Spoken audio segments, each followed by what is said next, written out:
Amém. Boa noite, queridos. Glória a Deus. Evangelho de João, obrigado, Gustavo, meninos. Evangelho de João, capítulo 4.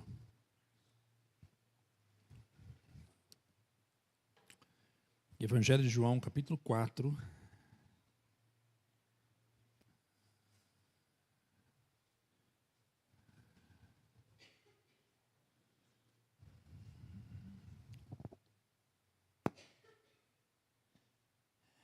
A partir do versículo 4, ainda de pé, já você vai sentar. No entanto, era necessário que ele passasse por Samaria. Assim chegou a uma cidade de Samaria chamada Sicar, perto das terras que Jacó tinha dado ao seu filho José. Havia ali o poço de Jacó. Cansado da viagem, Jesus sentou-se à beira do poço, e isso se deu por volta do meio-dia. Nisso veio uma mulher samaritana. Ela veio tirar água. Jesus disse: "Dê-me um pouco de água." Os discípulos de Jesus tinham ido à cidade comprar comida. A mulher samaritana lhe perguntou: "Como o Senhor, sendo judeu, pede a mim, uma samaritana, água para beber?" Ela perguntou isso porque os judeus não se dão bem com os samaritanos. Jesus respondeu: "Se você conhecesse o dom de Deus e quem está pedindo água, você teria pedido, e lhe daria água viva." Versículo 11. A mulher disse: o senhor não tem como tirar água, e o poço é fundo. Onde pode conseguir essa água viva? Acaso o Senhor é maior do que o nosso pai Jacó, que nos deu o poço, do qual ele mesmo bebeu, bem como seus filhos e seu gado? Jesus respondeu: "Quem beber desta água terá sede outra vez. Mas quem beber da água que eu lhe der, nunca mais terá sede. Ao contrário, a água que eu lhe der se tornará nela uma fonte de água para jorrar para a vida eterna."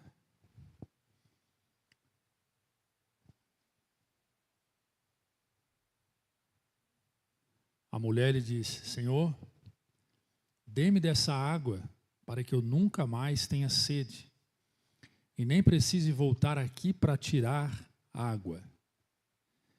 Ele lhe disse: "Vá, chame o seu marido e volte." "Não tenho marido", respondeu. Jesus lhe disse: "Você falou corretamente ao dizer que não tem marido.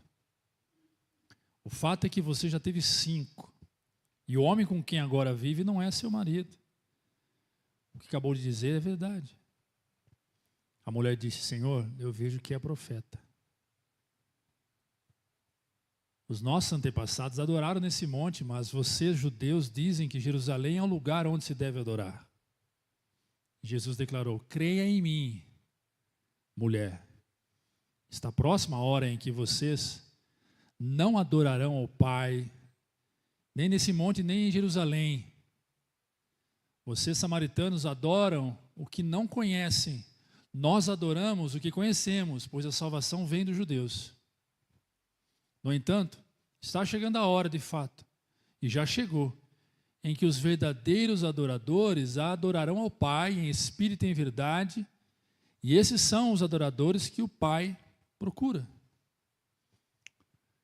Deus é espírito, e é necessário que os seus adoradores o adorem em espírito e em verdade." A mulher disse: "Eu sei que o Messias vem e que é chamado Cristo. Quando vier, ele nos explicará tudo." Então Jesus declarou: "Eu sou o Messias. Eu que estou falando com você. Eu sou o Messias." Naquele momento, os seus discípulos voltaram e ficaram surpresos ao encontrar Jesus conversando com uma mulher. Ninguém, porém, perguntou: o que pretendes? Ou por que está conversando com ela? Ninguém. Então, deixando o seu cântaro, ela foi buscar água. Cântaro é um lugar de água. Deixando o seu cântaro, a mulher voltou para a cidade sem água e sem cântaro e disse ao povo: venham ver um homem que me disse tudo o que eu tenho feito. Será que ele não é o Cristo? Amém? Sente-se.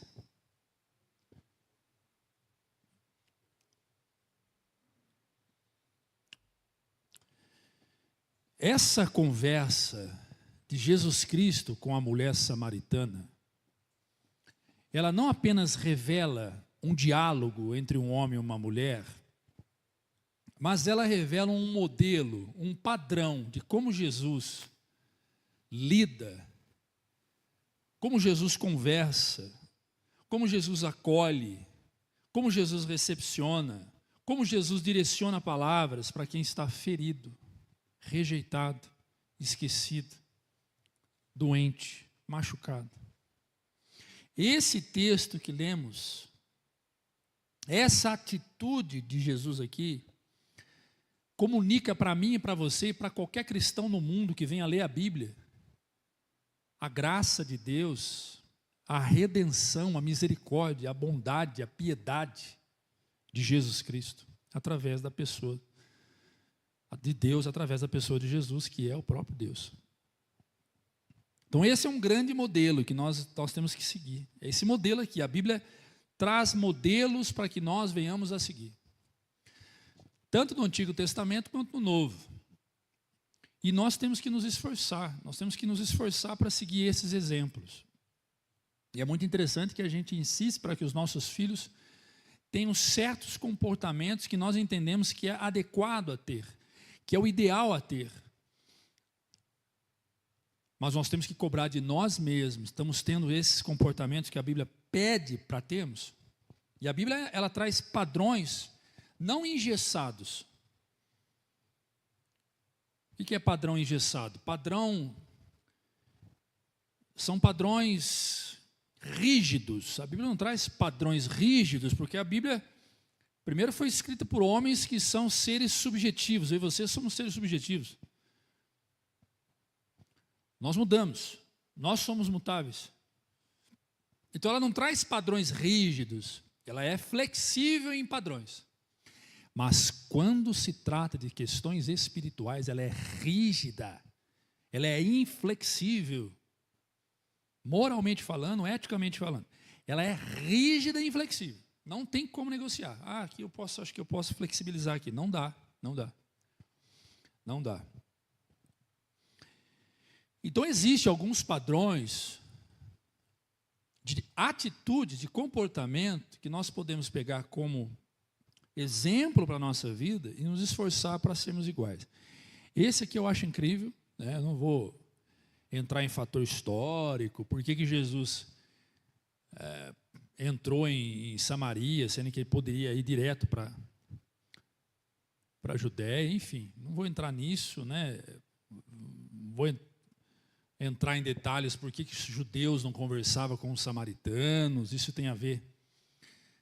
Isso começou há 720 anos antes dessa mulher existir e Jesus se encarnar como o Deus se encarnar como Cristo. Então não vou entrar em questões históricas aqui, amém? Eu já fiz isso uma vez, posso fazer depois, mas agora não. Agora eu quero citar aqui 5 lições importantes para as nossas vidas. Atitudes que Jesus teve com a mulher samaritana. E eu gostaria que você carregasse isso no seu coração, tá bom? Se a gente conseguir pelo menos repetir 2 dessas, já é um grande êxito para nós. Um grande êxito. A primeira atitude, Jesus se aproxima rompendo barreiras sociais e religiosas. Jesus ele se aproxima daquela mulher sem nenhum preconceito em relação em relação da onde ela veio, em relação à sua cultura. Ele não se preocupou com gênero, se era mulher. Ele se aproxima dela. Ele não avalia o do onde veio, o que faz, quem é. Ele só se aproxima dela. Não há barreira para Jesus se aproximar, seja de quem for. Mas eu e você temos barreira. Eu e você temos. Nós temos critérios. Se você parar para pensar bem, há muitos critérios aí que nos distanciam de muita gente. Né? E essas barreiras é fruto da nossa própria cultura. Cultura de preconceito, cultura de desprezo, cultura de rejeição. Cultura onde o sujeito é avaliado por aquilo que ele aparenta ser, aparenta ter. Eu sou do tempo que quando você entrava de terno e gravata bem alinhado, sapato bonito, dentro do banco, o gerente vinha receber você na porta. Não é? Você podia ser pé rapado, duro. O gerente vinha receber você na porta. Não é isso? Ainda infelizmente é assim, se você entra todo maltrapilho numa loja, os vendedores parece que fazem, não vou generalizar, tem vendedor que faz até de spoiler para você do pé à cabeça, assim, tipo, esse aí é pé rapado, esse aí não tem dinheiro, não é? Infelizmente, nós vivemos uma sociedade que cria barreiras, nós criamos barreiras étnicas. Eu frequentei muito o bairro Bom Retiro em São Paulo. E o bairro do Bom Retiro ali é conhecido como a região dos bolivianos. Tem muito boliviano ali no Bom Retiro, em São Paulo. Eu frequentei muito ali na época da Assembleia de Deus do Bom Retiro, pastor Jabes, eu ia muito lá. Eu saía de Jundiaí e ia para lá. E quando eu morei em São Paulo, eu também ia lá, gostava muito de lá. E boliviano é um bicho, é um sujeito bem diferente de nós brasileiros. Mas era fácil identificar um boliviano, fácil identificar um jamaicano, ali na região da Ipiranga, na Avenida São João, em São Paulo, ali é cheio de jamaicanos, prédios ali, né, que eles vêm para o Brasil e ficam. E eles fazem os grupos deles, eles ficam nas portas dos bares, é muito fácil você identificar. A gente tem esse olhar clínico para identificar aquele ali é um venezuelano, aquele ali é um negro, aquele ali é um rico, aquele ali é um pobre. A gente cria esses muros, essas barreiras, mas com Jesus nunca foi assim, não. Jesus não tinha isso.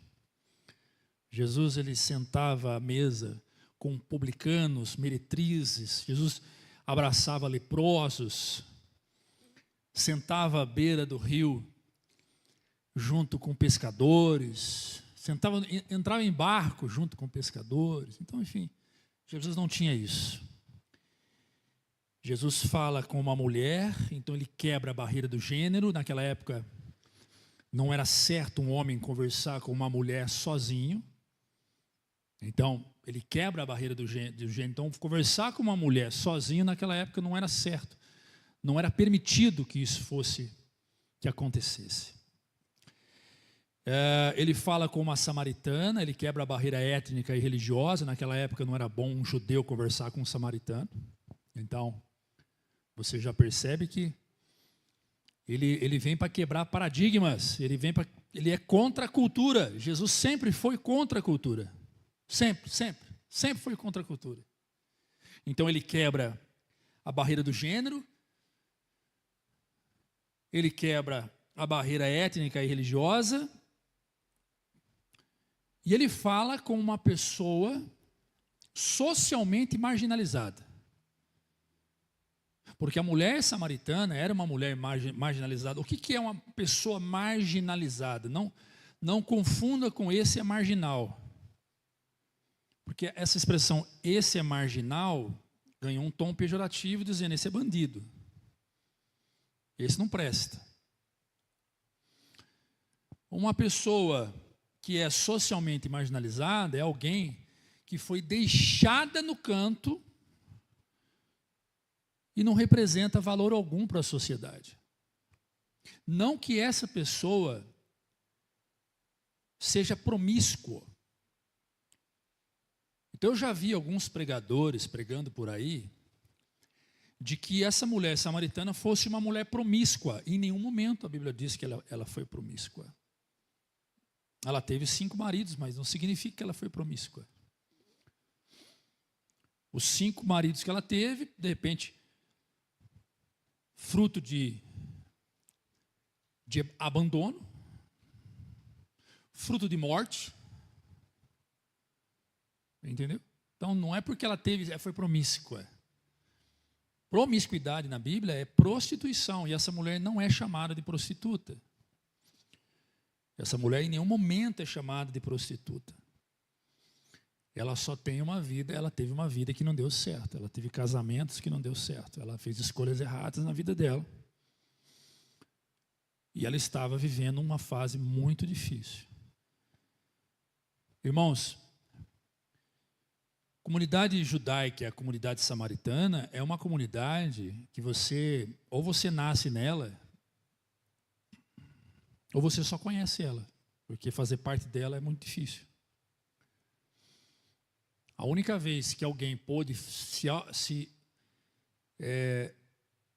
infiltrar e se envolver com os judeus foi quando os judeus saíram do Egito. Ali os judeus falaram: vocês têm chance, vem com a gente. A partir dali, nunca mais na história dos judeus, Deus permitiu que um judeu se envolvesse com um estrangeiro. A partir daquele momento era pecado, era maldito uma mulher deitar com um homem estrangeiro, ou um homem deitar com uma mulher estrangeira. Então, para chegar nesse ponto aqui, ou você é judeu ou você é samaritano. Fora isso, você é gentil.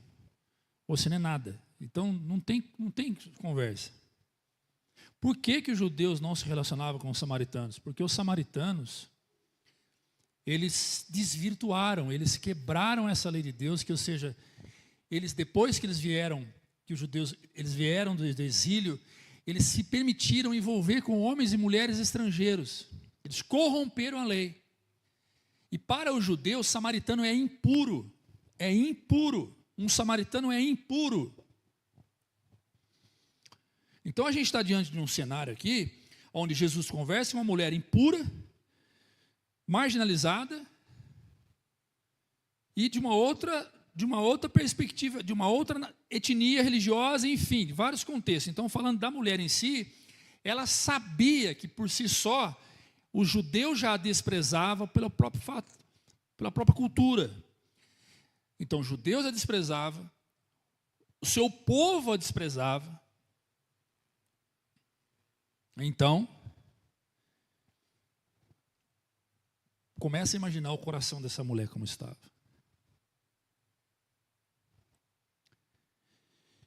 Eu vou trazer para você um padrão de Jesus, que é fazer exatamente isso, se aproximar. Veja só, Lucas 19:5, coloca para mim aí, ô Mateus, por favor.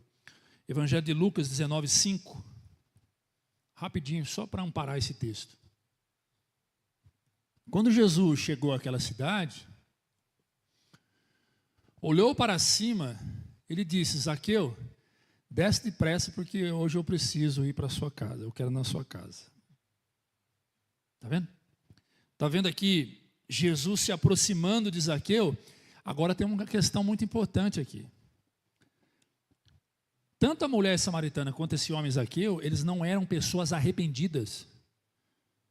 Eram pessoas pecadoras, miseráveis, não transformadas. E Jesus se aproxima dessas pessoas. Então, o primeiro padrão de Jesus, o convite dele para nós, ele nos ensina que ir ao encontro das pessoas derruba muros espirituais.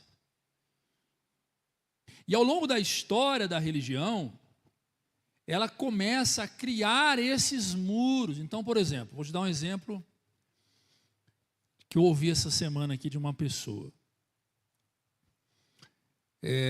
O marido dela queria participar do culto de virada, não aqui, numa outra igreja. E aí, o cunhado dela, ou seja, o irmão do marido, disse para ele assim: você não pode tomar ceia, você não pode participar do culto da virada e tomar ceia, porque você está em pecado. Você não pode. Você não pode porque você está em pecado. Ele falou: mas eu sou batizado. Mas você não pode, você está em pecado. E aí citou para ele o motivo do pecado. Então, ao longo, e aí o cara aí pelo fato dele não poder tomar ceia, ele também não foi no culto da virada. E por fim, passou o culto em casa, a primeira vez que ele não vai, porque ele deu ouvido para o cunhado. Passou o culto em casa, triste, coitado. Ao longo da história, a religião ela foi criando gente assim, os paladinos do pode e não pode. Do que é santo, do que é profano. Do que é puro, do que é impuro. E isso é um muro, isso é uma barreira. Porque quando eu chego para o outro e digo: ó, você não pode fazer tal coisa porque Jesus não se agrada com isso, você não pode fazer tal coisa porque o Senhor, porque você está em pecado, você não pode isso, você não pode aquilo. Em vez de eu me aproximar de Jesus do sujeito, eu estou criando um muro. Então a religião ela ensinou, e ela trouxe isso, de que é mais fácil dizer para o outro o que pode e o que não pode, do que de fato ensinar o outro sobre aquilo que de fato pode e não pode. Eu sempre digo para os pais que me procuram, pais que têm problema com filhos, né? Eu chamo a atenção dos meus filhos, eu falo que não pode fazer tal coisa, que faz mal, e ele vai lá e continua fazendo. Eu sempre chamo a atenção do seguinte: tá, tudo bem. Chamar a atenção é um padrão comum de um pai em relação ao filho. Mas você ensina o teu filho sobre aquilo que você está chamando a atenção? Você explica para ele o motivo pela qual ele não pode fazer tal coisa, o efeito, a causa, a origem, a história daquilo. Não explica. Então você vai ficar a vida toda chamando atenção. Então é muito mais fácil dizer que não pode do que explicar o motivo pela qual não pode. Por que não pode? E ao longo da sua vida cristã, você vai ser advertido com isso.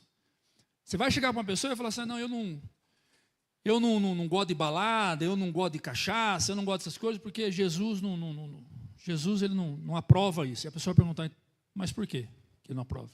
Me explica. E aí você tem duas formas, você tem duas situações aí: ou você explica ou você foge. Não, porque não pode. Porque não pode. Então, Jesus, ele sabia o que podia e o que não podia. Ele sabia que um homem não podia falar com uma mulher. Ele sabia que judeu não falava com um samaritano.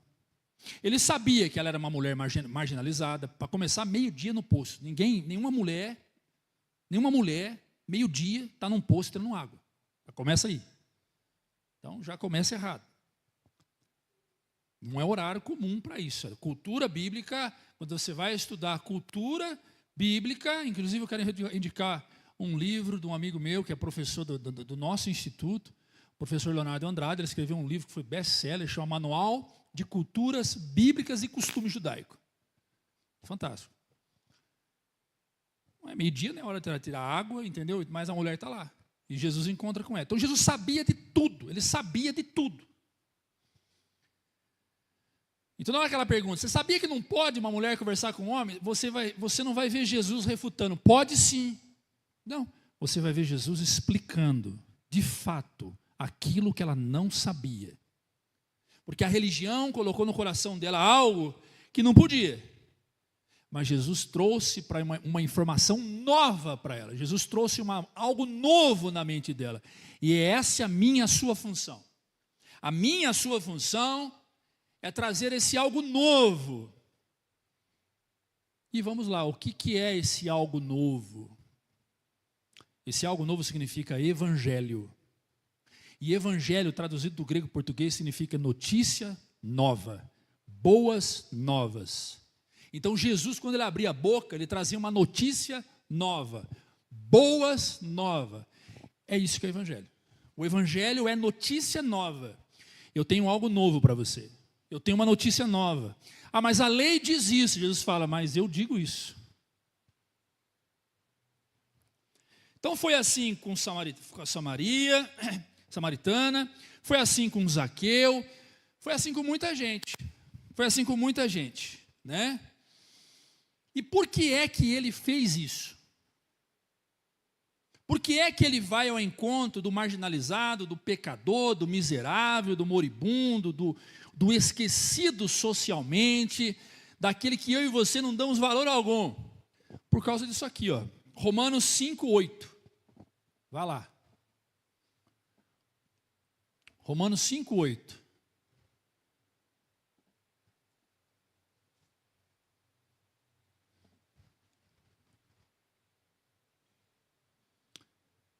Mas nisto Deus demonstra o seu amor por nós.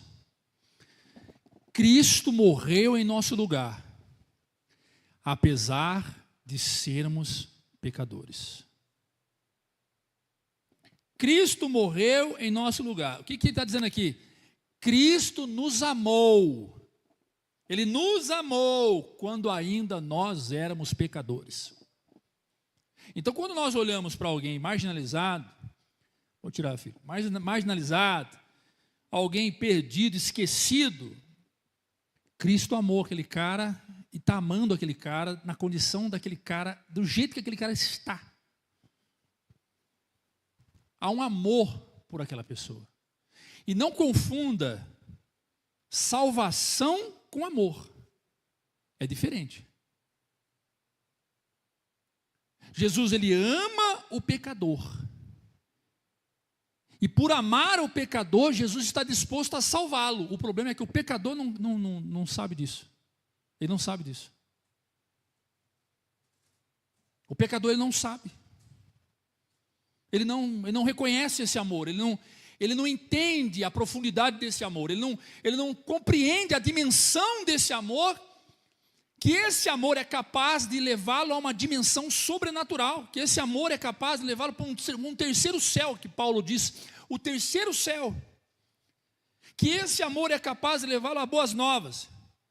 Então Jesus, ele constitui discípulos. É como se a reunião fosse bem assim, ó. É o seguinte, eu amo todo mundo, eu amo todo mundo. Você ama todo mundo, Jesus? Amo.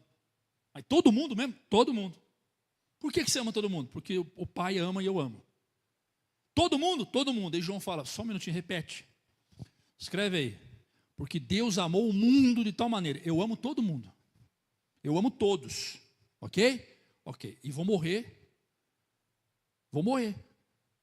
Por causa desse amor eu vou morrer. Por todos. Só que nem todos vão aceitar esse amor. Por quê?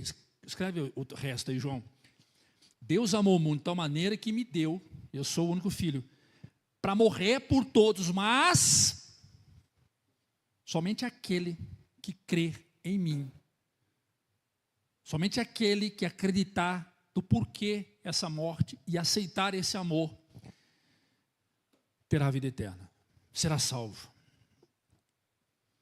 Aí, eu estou parafraseando, aí eles vão questionar, então é o seguinte, então o senhor ama todo mundo, ama, ok, como é que eles vão saber disso? Eu falei, nós vamos levar a palavra para esse pessoal, nós vamos avisá-lo que Deus ama eles, e que Deus quer que esse amor faça parte da vida deles. Quem aceitar, beleza, quem não aceitar, escreve de novo aí, escreve você, Marcos, vai lá, ide por todo mundo, pregar o evangelho, quem crê for batizado, quem não crê será condenado. Desde o início, o Senhor sempre respeitou a nossa liberdade, que nós chamamos de livre-arbítrio. Não é livre regência, ao contrário, é livre-arbítrio. É a liberdade de escolher. Então ele ama. Ele amou Zaqueu, ele amou Samaritana, ele amou você, ele amou a mim, ele ama todo mundo. Agora, quem é que reconhece esse amor? Quem é que aceita? Então o fato do camarada estar ali, vivendo uma vida de orgias, uma vida pecaminosa, uma vida mergulhada na lama, não significa que Jesus deixou de amá-lo. Jesus ama. O problema é que esse sujeito só está nessa situação é porque ele não conhece esse amor. Ele não conhece esse amor. Então Jesus nos ensina aí o encontro dessas pessoas, porque enquanto eu estou dizendo, não vou, Jesus já foi. Jesus já está lá já. O cara que pegou a arma e deu um tiro na cabeça, esse cara Jesus ama. Jesus ama esse cara. O estuprador que picou a mulher, uma criança, Jesus ama. O Hitler que matou 6 milhões de judeus, Jesus ama o Hitler. Ele ama todo mundo. Só que nem todo mundo ama. Nem todo mundo aceita, nem todo mundo quer, não quer saber. Ok? Está tudo bem. Então isso é a prova que Jesus não manda ninguém para o inferno. Ele não manda ninguém para o inferno. É as pessoas sozinhas que vai. Então a primeira lição aqui é profunda. Se eu continuar, a gente vai afundando, vai aprofundando só na primeira lição. Então já deleta esse lance da cabeça de que para aquele ali não tem mais jeito, porque aquele ali já era. Jesus ama o que você e eu achamos que já era. Jesus ama. Né? Jesus ama. Segundo ponto, segunda lição que eu vejo aqui é que Jesus conversa com empatia e não com acusação. Jesus conversa com empatia e não com acusação. Coloca o versículo 10 do capítulo 4 de João. João 4:10. Fica atento aí com a Bíblia aberta. Isso, filho, obrigado. Jesus respondeu: se você conhecesse o dom de Deus e quem está pedindo água para você, era você que pedia água para mim, pediria água para mim. É o que está aí, ó. E eu te daria água viva. Não daria essa água aí não, daria água viva para você. Jesus aqui, ele vai iniciar o diálogo com essa mulher, não pelo confronto, mas pela empatia. Porque, se você observar o versículo anterior, deixa eu só pegar aqui na minha Bíblia. Só um minutinho, quer ver?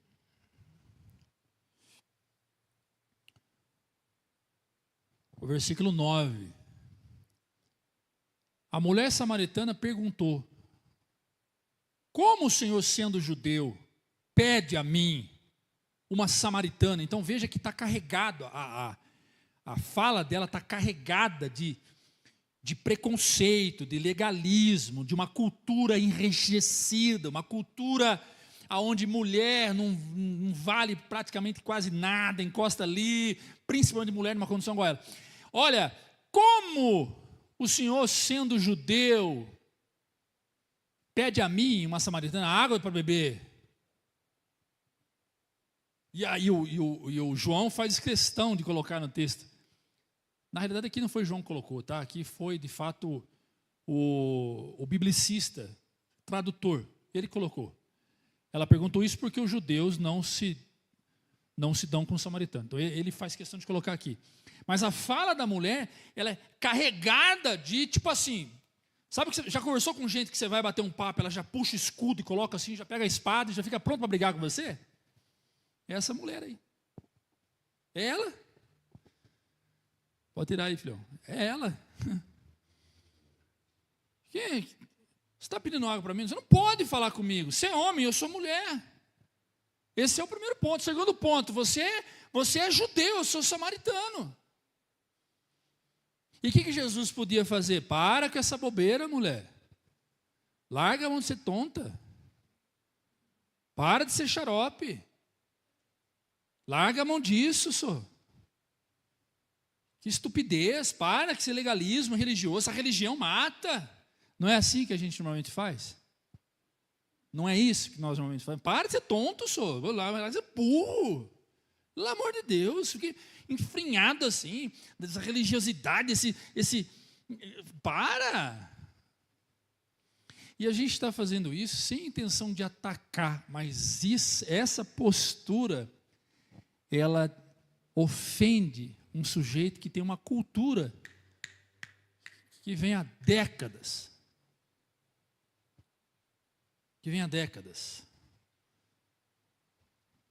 E Jesus respeita. Jesus, ele é empático. Jesus, ele não a trata com confronto. Ao contrário, Jesus desperta nela uma curiosidade. Jesus não desperta nela uma culpa. E muitas vezes nós despertamos nas pessoas culpa. Olha só, quer ver? Olha, pastor, minha vida está toda ferrada. Minha vida está toda zoada, eu estou toda... Minha vida, não sei mais o que eu faço da minha vida. Tudo que eu faço dá errado, a mulher foi embora, o marido foi embora. Culpa sua. Culpa sua. Se você ouvisse as pregações, colocasse em prática, se você abandonasse os pecados, culpa sua. A pessoa te procura porque ela já está se sentindo culpada. E ela sai da sua frente mais culpada ainda. Quando Jesus diz que ele remove toda a culpa, por que eu tenho que pôr culpa na pessoa? Por que a gente coloca culpa? Porque a gente acha que tem a fórmula do sucesso ou a fórmula de resolver o problema. E muitas vezes o segredo não é falar, o segredo é só ouvir. Tem sessão de terapia que eu fico 45 minutos ouvindo. Teve esses dias que eu fiquei 50, e a sessão é 55 minutos. Anteontem, eu fiquei 40 minutos ouvindo. Você consegue ficar 40 minutos na frente de uma pessoa ouvindo? Você consegue aí, você está me ouvindo aqui pregar, mas eu quero saber num aconselhamento. Ficar 45 minutos, tenta? Tenta? A mão coça, assim, não coça? Eu preciso falar. Eu preciso dizer. É difícil, para mim que é psicólogo já é difícil. É difícil, para nós é difícil. E vem aquela vontade de dizer, sabe, não, mas... E aí você ouve um som assim, um eco bem grande assim, não fale nada não. Porque o que você precisa saber está na última fala. Está lá no final. Então, se nós começarmos a falar menos, a ouvir mais, a gente começa a ter um padrão, que é o padrão de Jesus. O padrão de Jesus é esse. E na hora que a gente decidir falar, a gente remove a culpa. A gente não aponta o erro. A gente remove culpa. Deus, o Senhor não nos chamou para apontar erro de ninguém. O Senhor não nos chamou para apontar erro. Quem nos chamou para apontar erro? A religião. A religião. Eu vim de um movimento tão doentio, religioso, que a gente tinha medo. A gente tinha medo. Medo. Quando a gente ouvia aquele negócio assim, eis que te digo. Meu irmão. Meu irmão, né, tinha medo. Por Deus do céu, irmãos, olha, por Deus como testemunho. Eu me lembro, eu tenho uma amiga minha, não está assistindo, mas eu vou falar com ela depois que eu sair daqui. O nome dela é Tati, ela é casada com o Ronaldo, eles congregaram com a gente um tempo. Lembra da Tati e o Ronaldo? Lembra, Eduardo? E nós congregamos ainda jovens, ela namorava o Ronaldo, na mesma igreja, na Assembleia de Deus em Jundiaí. E eu tocava percussão, era percussionista. Eu toco um pouquinho de bateria, mas a minha área é percussão, faz muitos anos que eu não toco. Então os músicos ficavam aqui, ó. Aqui atrás os bancos dos pastores, né? E os músicos ficavam ali. E a lateral ali uma escada para subir para o púlpito. Então tinha um teclado, o púlpito era bem largo, tinha um teclado, percussão, bateria, baixista, guitarra, todo mundo ali. E nós ficávamos sentados ali, o culto todo ali. Nós não saíamos dali. Então o guitarrista tinha o banquinho dele lá, o baixista, o tecladista ficava no mesmo lugar, o baterista ficava no mesmo lugar, eu tinha o meu banco, todo mundo ficava ali.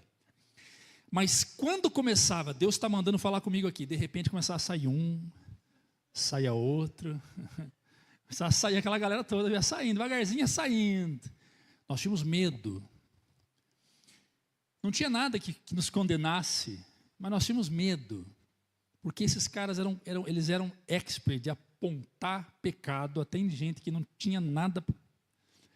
E eu me lembro que a Tati estava assim, e lá de lá era o grupo de jovens. Lá era o jovem, eu lembro certinho, lá eram os jovens, aqui eram as crianças. Lá de cá as mulheres e lá de cá os homens. Nessa época era assim. Não, perdão, não era não. O grupo de mulheres era aqui. Aí, irmãos, de repente a Tati levanta. E ela sai, tem uma porta lá, ela sai por trás da igreja e para lá onde a Zilda está. Só que ela para e ela fica parada, mas já com o pé pronto para correr. Irmãos, não estou contando essa história real. Quando ela vier aqui, eu vou pedir para ela contar. E ela está parada assim, e fazendo assim para nós, assim, ó. Tipo assim, ferrou, essa é profeta da boa, essa vai revelar a vida de todo mundo. E de repente, o profeta fez assim, ei, você aí no fundo. Ela, eu? Você? Ela falou, eu não. Eu não. Ela falou, eu não vou não. E saiu, correu. A gente cresceu nesse movimento de ver profeta humilhando pessoas. Até hoje a gente vê isso na internet, né? Por isso que eu tenho eu trato isso muito, uma coisa muito delicada, porque muita gente hoje é assim. Jesus não era assim. Jesus ele não pegava uma pessoa e fazia exposição daquela pessoa ao ponto de transformar aquela pessoa num ridículo. Olha esse episódio, prestem bem atenção. Pegam uma mulher, essa sim era prostituta, adúltera, levam ela até Jesus. Todos com uma pedra na mão para apedrejá-la, porque a lei de Moisés dava esse direito àqueles homens, a punir pessoas que eram pegas em adultério e morte de apedrejamento. Essa situação era uma estratégia para eles tentar pegar Jesus, mas enfim, isso é outra história. Aquela mulher, ela é exposta ao ridículo. Aquela mulher é levada em plena praça pública para ser exposta na beira da humilhação. Aquela mulher, ela enfrentou julgamento, acusação, humilhação. E o que Jesus faz? Jesus cobre ela. Jesus acolhe ela. Jesus ama ela. Jesus livra ela. Jesus transforma ela. Jesus dá um novo sentido de vida para aquela mulher. Jesus muda a história da vida daquela mulher. Mas o que os religiosos fizeram com ela? Aquilo que muitas vezes nós acabamos fazendo inconscientemente. E há aqueles que fazem conscientemente, que é expor ao ridículo, que é contar para todo mundo o erro, que é apontar o erro, que é acusar. Isso tudo é muro, isso tudo é barreira.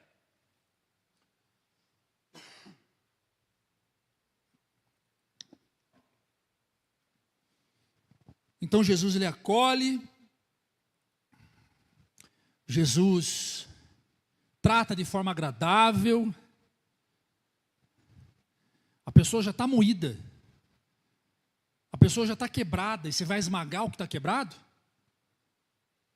Coloca para mim Isaías 42, 3, por favor. Isaías 42, 3.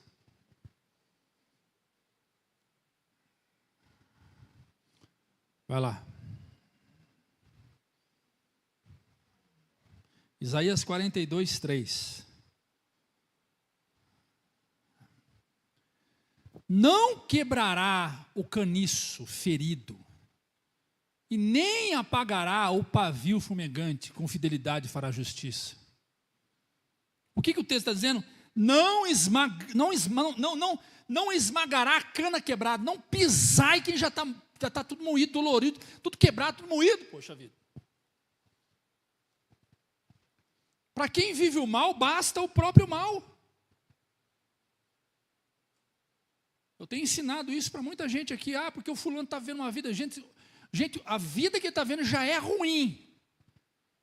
E o fato de chegar nele e falar, cara, essa vida sua está uma porcaria, eu torno mais ruim ainda, não tem porquê. Não tem motivo. Pessoas feridas precisam primeiro de escuta e depois de instrução. Então, esse segundo padrão é o padrão da empatia. Primeiro escuta, depois instrui. Escuta, instrução não é apontar erro. Instrução não é dizer para o outro que o outro... Irmãos, eu tenho um curso de aconselhamento pastoral, baratinho, eu vendo. Vou vendo há muito tempo. Irmãos, eu tenho mais de se quiser eu mostro para vocês, eu provo para você. Mais de 2.000 pastores já fizeram esse curso comigo de aconselhamento pastoral. Porque tem muito pastor que não sabe aconselhar. Mas muito não. Porque pregar é uma coisa, aconselhar é outra. A regra do aconselhamento bíblico, quando eu fiz pós-graduação em aconselhamento bíblico e capelania, eu fiz pela FTBP, que é a Faculdade Batista do Paraná. O meu professor disse assim: a regra do aconselhamento bíblico é bíblico, não é o que se acha. Por isso que o nome fala aconselhamento bíblico, é bíblico, não é o que se acha. Quando você coloca o que se acha, pessoas feridas ferem muito mais. Pessoas cansadas se cansam muito mais. Aconselhamento bíblico não é o que se acha, é o que a Bíblia diz. E muitas vezes o que a Bíblia diz, naquele momento não pode ser dito. Por quê?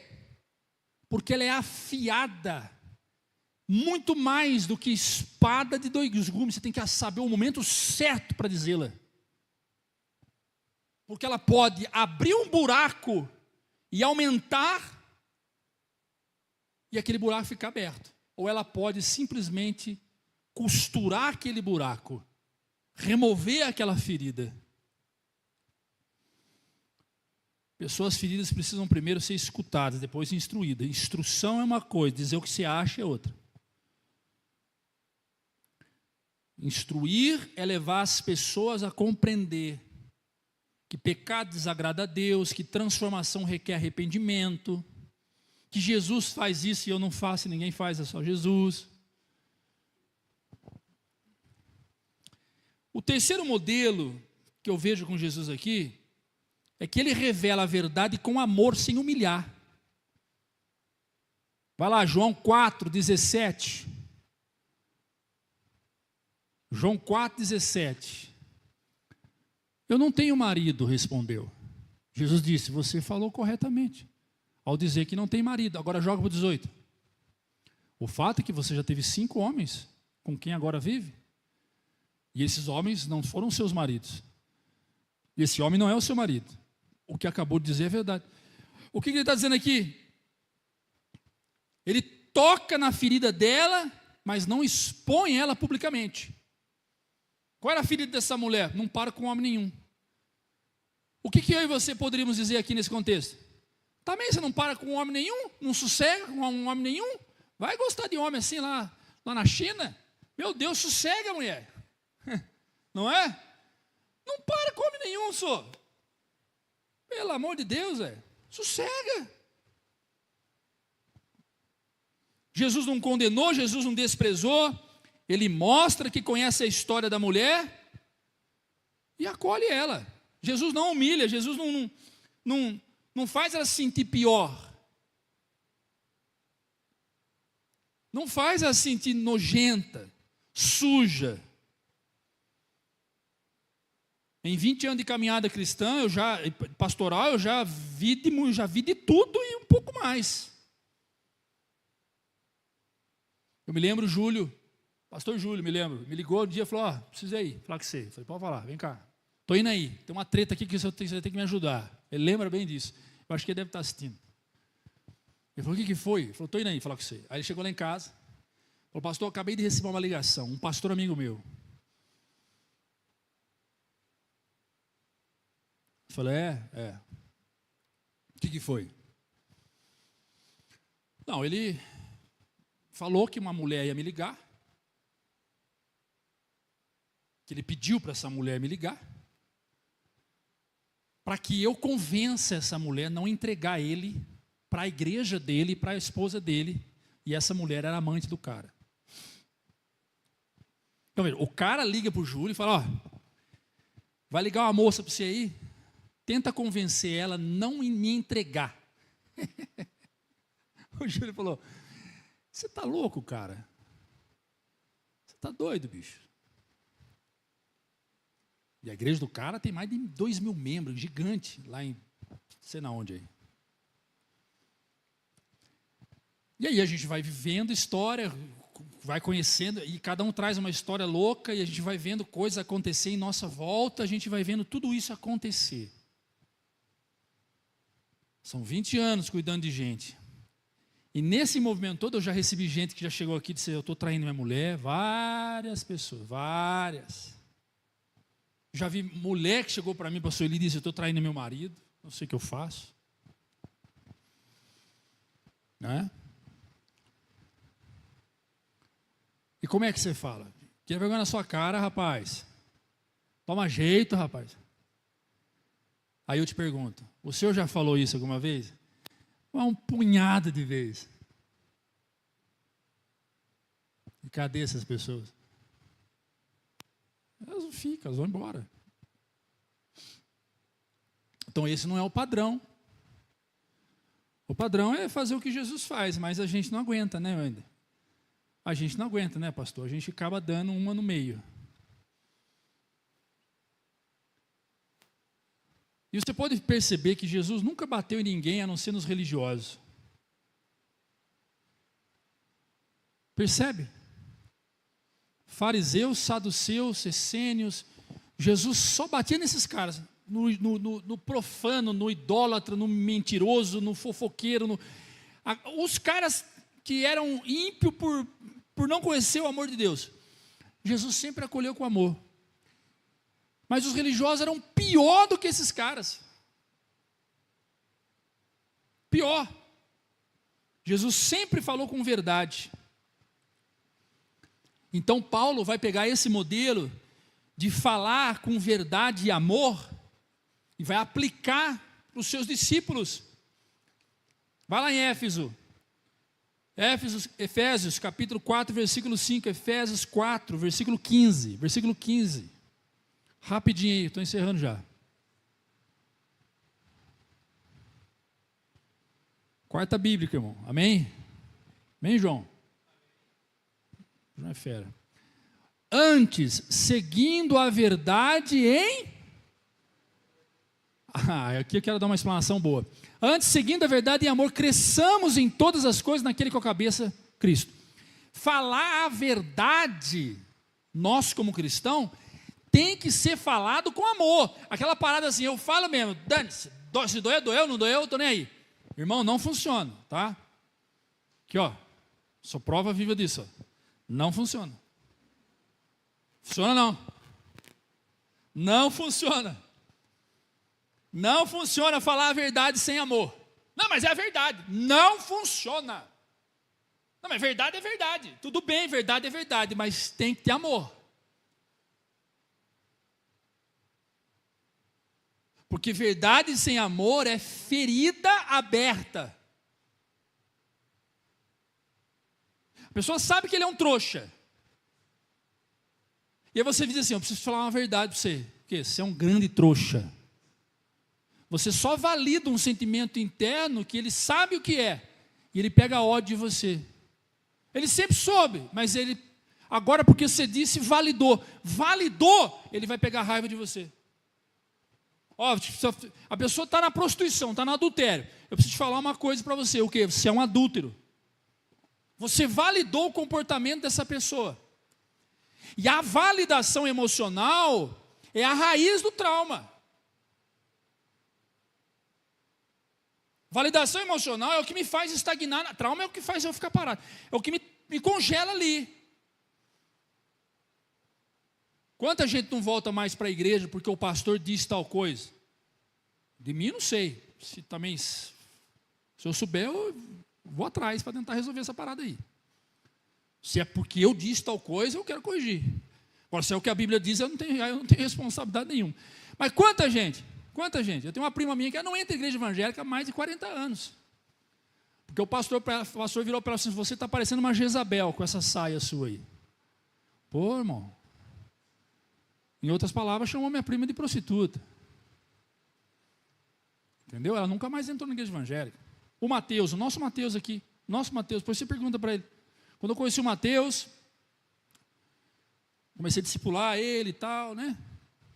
Ele e a Fernanda. Ele contou para mim, falou, pastor, eu nunca mais entrei numa igreja evangélica, porque um pastor não vou falar o nome da outra igreja não, o pastor da igreja onde eu estava, me humilhou porque eu estava de shorts.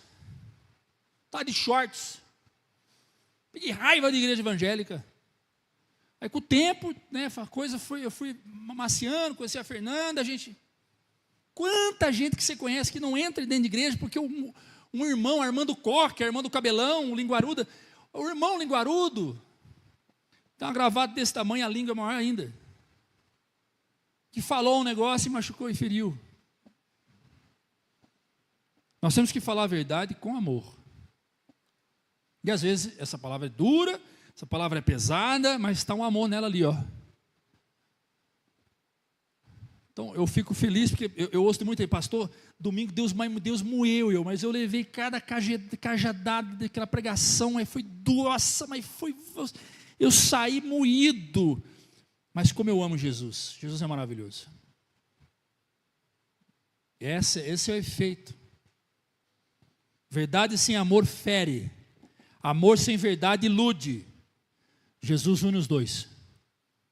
Verdade sem amor fere, amor sem verdade ilude. Não iluda as pessoas, não, falando a verdade, achando que, não fala a verdade com amor. Com amor. Quarto ponto, tem alguns minutinhos, Jesus redireciona o foco para a adoração verdadeira. Então Jesus, ele vai falar com aquela mulher, e na sua fala, ele, em vez de acusá-la, em vez de apontar os seus erros, ele então a acolhe e fala uma verdade com muito amor, isso mexe internamente com ela. Agora Jesus redireciona o foco. O que tem a ver? Pega o texto, leia o texto, você vai ver que é uma mudança de foco. Não tem sentido nenhum o texto. Leia o texto, leia de novo. Você fala, cara, ele mudar o foco, gente. Você está aqui, ó, numa direção. De repente você puxa a direção, você muda do nada você muda. Coloca lá, capítulo 4, versículo 23, João. Coloca lá.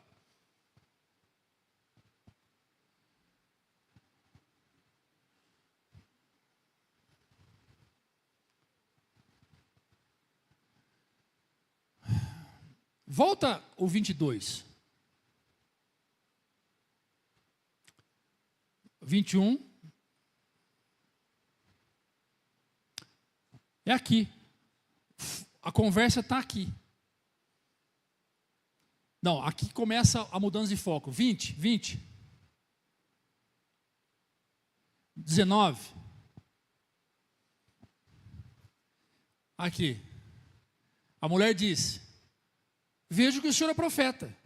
Qual que seria a natureza da conversa? Ele poderia dizer: não, sou mesmo. Realmente eu sou profeta. Nasci em Judá. Ele podia falar dele, a conversa tinha que continuar. Olha o que ele faz. 20. Ele muda o foco. Aqui ela vai trazer ele para o diálogo foi tão profundo que ele consegue levar ela para outro foco. Os nossos antepassados adoraram nesse monte. O que tem a ver? A conversa era do poço, a conversa era de água, a conversa era de marido. Não tem nada a ver. Ele leva ela para o foco. Qual era o foco de Jesus?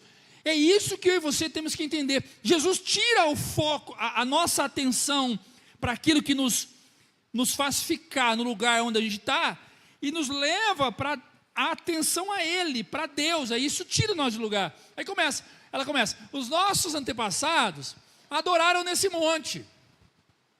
Mas vocês judeus dizem que Jerusalém é o lugar para adorar. Não tem nada a ver a conversa. Já é outro assunto. Aí vai 21. Aí Jesus declarou: creia em mim, mulher, está próxima a hora que vocês não adorarão ao Pai nesse monte. Aí 22. Vocês, samaritanos, adoram Aqui Jesus já levou ela para o movimento da adoração. O foco aqui agora é para a adoração verdadeira. O foco aqui não é se é casada, se não é casada, se o poço dá água, se não dá água, se ele é água viva, se não é água viva. O foco aqui agora é a adoração. 23. No entanto, está chegando a hora, de fato, essa hora já chegou, que os verdadeiros adoradores adorarão a Deus em espírito e em verdade. E aí vem o 24. Deus é espírito. É necessário que os seus adoradores o adoram em espírito e em verdade. Jesus não entra numa disputa religiosa. Jesus eleva o nível da conversa. Pode ver, o nível estava raso. Ele eleva o nível da conversa. Vem cá, Gustavo, vamos encerrar. Ele eleva o nível da conversa. Estava no lugar. Qual era o lugar? O poço. Agora qual é o lugar? O coração. Está falando da tradição. Saiu da tradição, foi para onde? Para a verdade. Ele vai dizer, eu sou a verdade. Estava no ritual religioso. Porque pode, não pode, a lei diz isso, diz isso. Jesus sai do ritual e vai para o relacionamento. A verdadeira fé não é onde adoramos, mas como com quem adoramos. Jesus não estava mais preocupado se ela tinha 5 maridos, se aquele poço dava água ou não dava. A sede dele já não importava mais. A sede dela não importava mais, porque o texto diz que ela larga o cântaro e sai correndo e entra na cidade. Tudo perde o sentido. Tudo que ela discutiu ali, se eu posso adorar nesse monte, se eu não posso adorar nesse monte, se posso conversar com você, se eu não posso conversar, se é certo o homem falar com homem, com mulher, se mulher falar com homem, se é certo o judeu falar com o samaritano, se não falar com o samaritano, se é certo adorar nesse monte, adorar no monte lá, tudo perde o sentido. E o que faz mais sentido é o que acontece dentro dessa mulher. Porque quando ela pergunta, vocês dizem que o Messias há de vir, e ele responde no capítulo 20, do versículo 26, eu sou o Messias, sou eu que falo contigo. Ele poderia ter se revelado no primeiro encontro, no primeiro minuto. Ele poderia ter no primeiro minuto, tudo bem, tudo bom. Como é que foi a conversa no primeiro minuto? Como é que foi a conversa? Me dá um pouco de água. O que ela responde? Eu não posso te dar água. Quem é você para pedir água? Você é homem, eu sou mulher. Você é judeu, eu sou samaritano. Ele responde, se você soubesse quem está te pedindo água, você daria água para mim e eu te daria a água da vida. Ele podia fazer exatamente o que ele fez no final. Coloca aí, versículo 26. Então Jesus declarou, eu sou o Messias. Eu que estou falando com você. Ele podia ter feito isso lá no começo.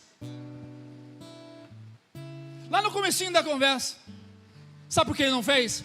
Porque se ele fizesse, ela não iria acreditar nele. Ela ia largar tudo e ir embora. Porque naquele tempo, o que mais tinha era gente que dizia, eu sou o Messias. Eu sou o Messias. Então todos esses pontos que eu trouxe aqui, não é por acaso. É a medida certa.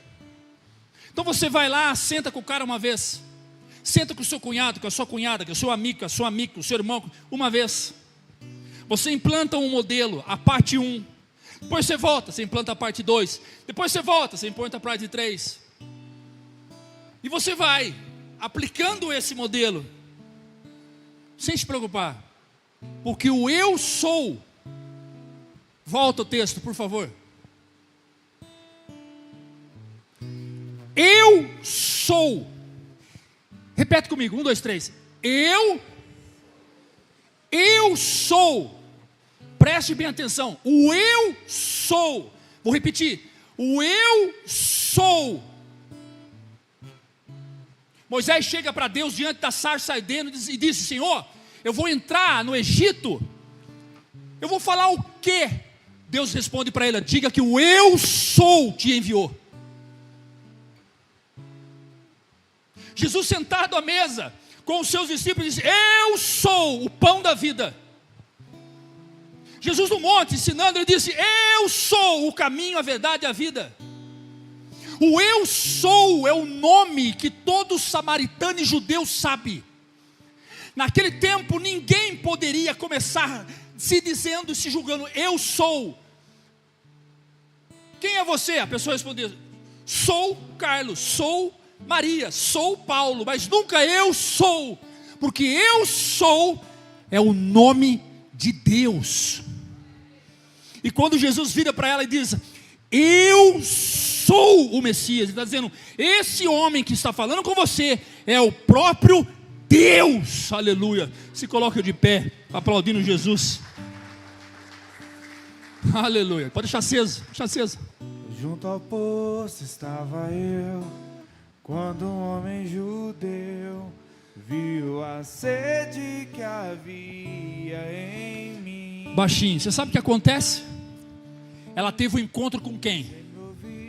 Com Deus. Ela teve um encontro com Deus. E o que acontece? A vida dela é transformada.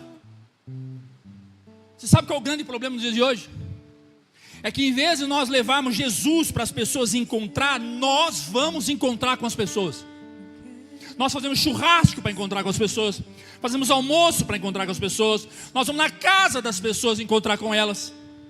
O último e o primeiro que você deveria encontrar é Jesus, e por fim ele não vai. A gente vai, mas ele não vai. É Jesus que tem que encontrar com quem está perdido, não é eu. Eu sou apenas um mensageiro. Você é apenas um mensageiro. Se Jesus não for naquela reunião social, perdeu o propósito daquela reunião. Se Jesus não for no churrasco, perdeu o propósito. Se Jesus não for no discipulado, perdeu o propósito. Na visita com um casal, na visita com um jovem, se Jesus não for, perdeu o propósito. E aí vira um bate-papo. A pessoa gosta de você, a pessoa acha você lindo, você é inteligente, mas a sua igreja vai ficar vazia, o banco da sua igreja vai ficar vazia, o seu ministério não vai prosperar, a tua vida não vai prosperar, eu não vou prosperar, nada vai acontecer, nada, porque você foi encontrar com o pecador. Não é você que tem que encontrar com o pecador, é Jesus que tem que encontrar com o pecador através de você. E quando você entender isso, esses bancos vão encher de gente. Esses bancos vai ter gente sentada aqui. Mas fazer eventinho, reuniãozinha, pãozinho, carninha, churrasquinho, isso não ganha almas para Jesus. Isso faz a gente ser ganho, a nossa moral, a nossa credibilidade, a nossa empatia, o nosso eu ser mostrado. Mas Jesus não está nisso não. Ah não, mas isso é uma estratégia de Jesus. Que estratégia aqui? Mostra para mim. Mostra aqui para mim, que estratégia Jesus usou aqui? O comer e partir de pão é para discípulo. Discípulo come pão, discípulo gosta de comunhão. Não há comunhão entre luz e trevas. Quando você vai na casa de um ímpio, não existe comunhão com o ímpio. Isso é bíblico. Não tem jeito, vou fazer um churrasquinho na casa do meu cunhado que é ímpio, para falar de Jesus para ele. E isso não é comunhão. Ah, é uma estratégia de evangelização. Ok, vamos ver se causa efeito. Comunhão é onde há 2 ou 3 reunidos em meu nome. Comunhão é da igreja. Ímpio não tem comunhão com o crente. Dá para entender ou não? Quer dizer que eu não posso fazer churrasco com ímpio? Claro que você pode, churrasco. Não, mas é uma estratégia de evangelização. Não funciona. Não funciona. Se o foco for churrasco, não funciona. Mas se o foco for Jesus, funciona. Para haver comunhão tem que haver arrependimento. A pessoa tem que aceitar Jesus. Aí agora vem sentar à mesa. Quem sentava à mesa com Jesus? Discípulo. Quem subia a monte? Discípulo. Quem comia pão com Jesus? Discípulo. Quem subia para o templo com os discípulos? Discípulos. A comunhão é dada para quem? Discípulo. A Bíblia é dada para quem? Discípulo. E o ímpio? O ímpio se ganha para se transformar em discípulo, para que ele possa ter comunhão. Então não está enchendo, por quê? Porque a gente está se perdendo nos relacionamentos. Relacionamento, a gente quer relacionar, a gente quer fazer amizade, a gente quer fazer amigo, a gente quer ter brothers, tem gente que gosta da gente. Vou lá porque eu gostei do Ricardo, fui lá porque eu gostei do William. Aí não funciona. Vai funcionar se a gente de fato ter foco, fazer o que Jesus fez, mudar o foco. Ela estava olhando para ele, escuta, olha a profundidade disso. Ela estava olhando para ele da forma que ela olhava para todos aqueles que se diziam profetas. Ela vai dizer: vejo que és um profeta. Jesus, opa, ela está me vendo como mais um profeta. Ela está me vendo como mais um pastor. Ela está me vendo como mais um músico. Ela está me vendo como mais uma esposa de pastor, como mais um líder, como mais um filho de pastor. Não, eu não posso. Eu preciso mudar essa forma dela ver. É por isso que ele muda o foco. É por isso que ele muda o foco. Enquanto o foco estiver na gente, irmão, pode esquecer. Vai ficar banco vazio. Mas quando nós direcionarmos o foco para Jesus, aí, meu amado, prepare-se para a multidão. Prepare-se para a multidão. E não é responsabilidade de pastor ganhar almas, é de ovelhas. A responsabilidade é de ovelhas. Ovelha gera ovelha, pastor cuida. Começa a levar Jesus, leva Jesus para as pessoas. Quer fazer um churrasco? Jesus é o foco, é o centro. Quer fazer uma janta? Jesus é o foco. Não é a sua janta, não é a sua casa, não é você, é Jesus. Amém? Amém, queridos? É difícil? É difícil, mas é Bíblia. Quer discutir? Discute com a Bíblia. Rasga a Bíblia, não concorda, rasga. É simples, mas essa é a realidade. E todo mundo aqui, inclusive eu, aprendemos alguma coisa aqui essa noite. Eu aprendi muito. Louvado seja o nome do Senhor Jesus.